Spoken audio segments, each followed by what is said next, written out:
Hi everyone and welcome back. Well, here's one to send your eyes funny. It's a zebra drawing, lots of black and white stripes in this one. It's actually quite an easy drawing though, but the reason I'm drawing this is I'm testing out some new paper.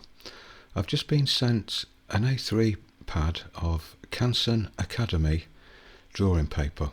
Never tried it before. A couple of my members on Patreon both use it and like it, and they got together and they very kindly sent me this pad to try out. Now this is actually the first proper drawing that I've done using this paper.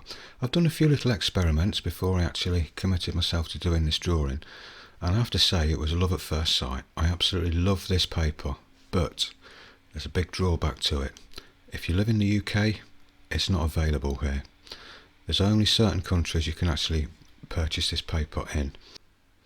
And I really can't understand why Canson haven't marketed this paper in more countries, because it really is one of the best papers I've used. I mean, it takes a lot of beating to beat my favourite all-time paper, which is the Daily Rowney Smooth Heavyweight. For graphite drawing, I'd say they're both equally matched, very equally matched. I enjoyed drawing graphite on both of those papers equally as well. But where the Canson scores is it's a much more versatile paper. For example, the Daily Rowney that I use, in the past when I've used ink on there, sometimes I get quite a little bit of feathering at the edges, a little bit of bleed out from the ink. Doesn't matter which pen I use. Some pens are okay, but generally the majority of ink pens that I've tried on the Daily Rowney paper don't seem to work too well. On the other hand, the Canson Academy paper really does work nicely for ink drawing. It even says on the cover, it's okay for certain wet medias like ink and gouache and things like that. And obviously it's perfect for graphite, charcoal, all of the dry media. It's got a fairly smooth but open kind of grain, so it's not going to show too much grain texture if you're using graphite powder or fine graphite pencil work. But there's enough texture in the pores of the paper to hold quite a lot of graphite. It will take a little bit more graphite layering than the Daily Rowney and other papers that I've used, without getting that sort of really grainy look, which often, if you choose a paper to take lots of layers of graphite powder to get it really dark, you have to have a fairly grainy paper, and usually that's going to show up as soon as you rub over it with graphite powder. You're going to get that grain texture showing through. But on this, there's very little of that. It's quite smooth. There's certainly a texture there, just enough to layer up really nicely with graphite. You can go as dark as you like on this. It will just keep layering really easily. And as you can see here, look, it takes the ink really well. There's no feathering at the edges or anything like that at all. And it's a slightly thicker, more heavier weight paper than the Daily Rowney as well. And because of that, I thought, well, I'll give it a quick try with some watercolor and see how it fares with that. And honestly, it was it was actually quite good. I mean, bearing in mind, this isn't a watercolor paper. You're not going to get the same results as you would, on arches or really nice 100% cotton paper. This is just drawing paper, just cartridge paper. Because it's so thick, it doesn't tend to buckle quite as much as your average cartridge paper.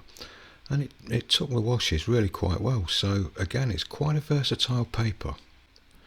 It's just a real shame that we can't get this here in the UK. In a way, I hope somebody from Canson watches this video and sees a marketing opportunity or something here, because seriously, I would like to buy a lot more of this paper, but I'd have to import it, and I'll have shipping costs and everything involved, and financially it just wouldn't work out. It was a wise decision to use this paper on a regular basis.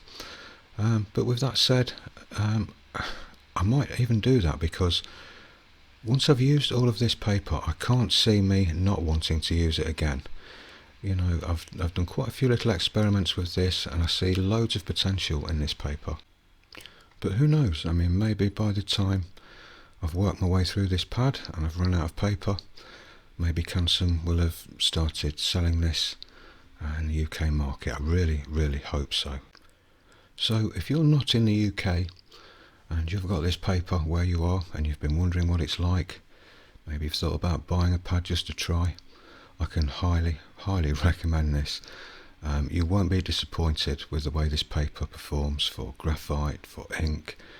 I haven't tried charcoal yet, but like I say, I've tried a little bit of watercolor. There's nothing to fault this paper with, it's faultless really. It's tough, it stands a lot of repetitive blending and erasing.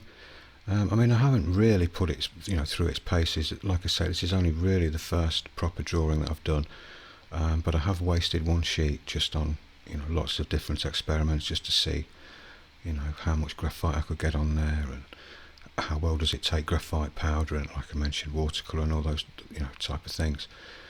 So if you see a pad of this in your local art shop, or you can get it on Amazon where you are, definitely give this a try. I can't leave any links for you because I haven't got any. I can't find it on Amazon, I can't find it anywhere. It's certainly not anywhere available in the UK, even on eBay or anywhere at all.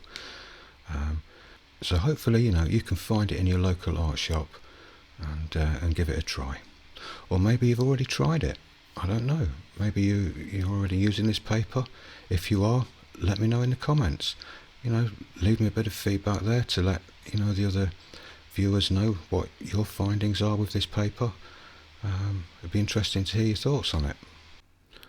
Okay, so just a quick mention about my Patreon channel.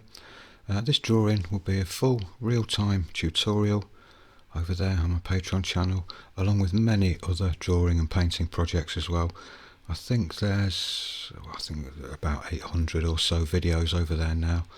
I think it's about 3 or 4 years I've been on there, posting regularly every month, several projects every month. So they've built up over time, and for just £3.50 a month you can access all of them, just for £3.50 a month. Okay, so I'll leave links to Patreon in the end screen cards and in the description below as well. Okay, so if you like this video, if it was helpful to you in any way, I'd really appreciate a like, a thumbs up, and I always read your comments and I always try and respond to all of them as well. So thanks very much for viewing everyone, and take care, and I'll see you in the next one. Bye for now.